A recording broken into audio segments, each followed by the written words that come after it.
नमस्कार। आप देख रहे हैं जन जन की आवाज़। जन जन की आवाज़ में आपका स्वागत है। हे राम, तुम्हारा चरित स्वयं काव्य है, कोई भी कवि बन जाए सहज संभाव्य है।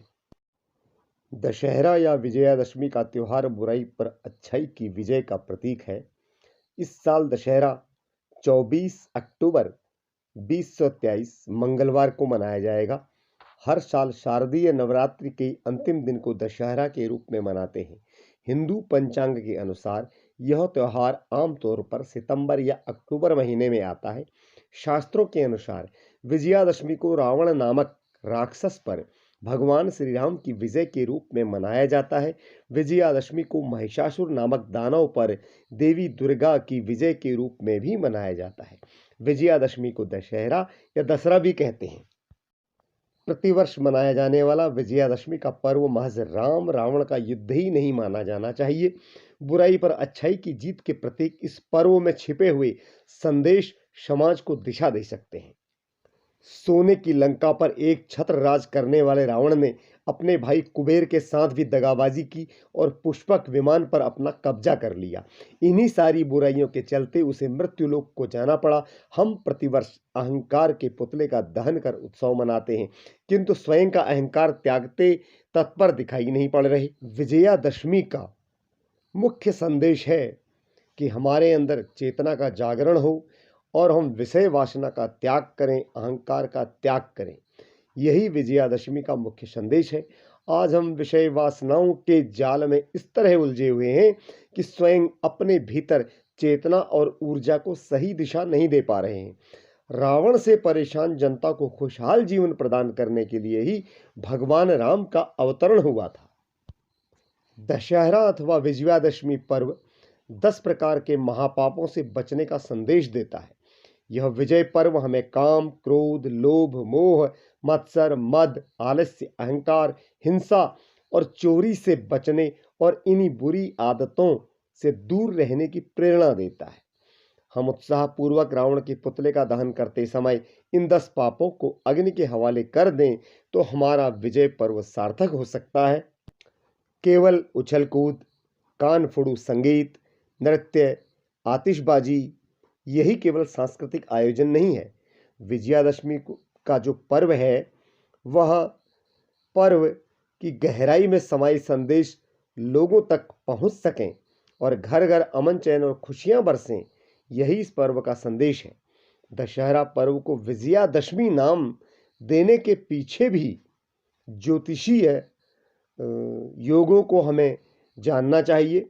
शास्त्रों के अनुसार अश्विन शुक्ल पक्ष की दशमी तिथि को शुक्र उदय होते समय जो मुहूर्त होता है उसे ज्योतिष शास्त्र में विजय मुहूर्त कहा जाता है।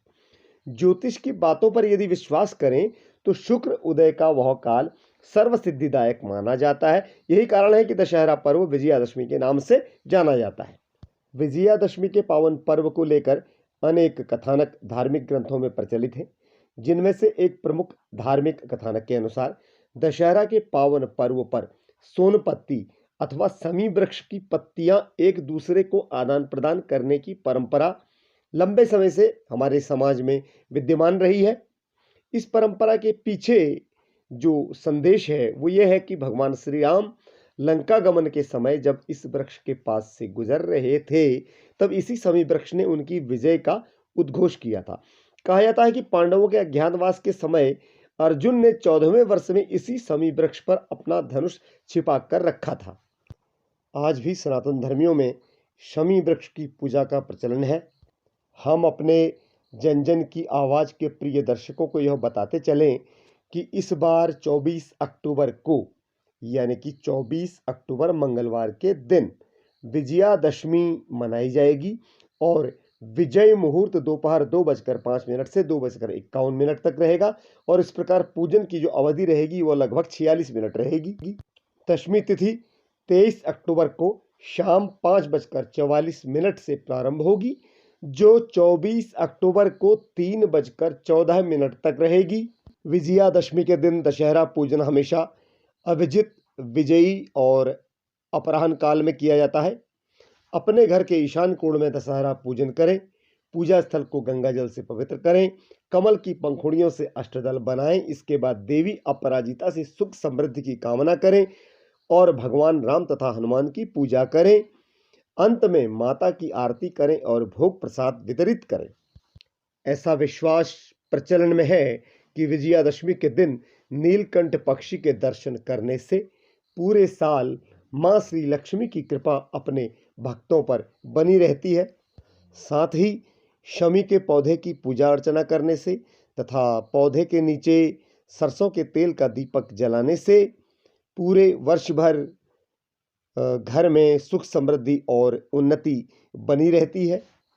आइए इस विजयादशमी के पर्व पर हम अपने अंदर छिपी बुराइयों का परित्याग करें और भगवान श्री राम की शपथ लें कि हम इन बुराइयों को भविष्य में कभी भी नहीं अपनाएंगे।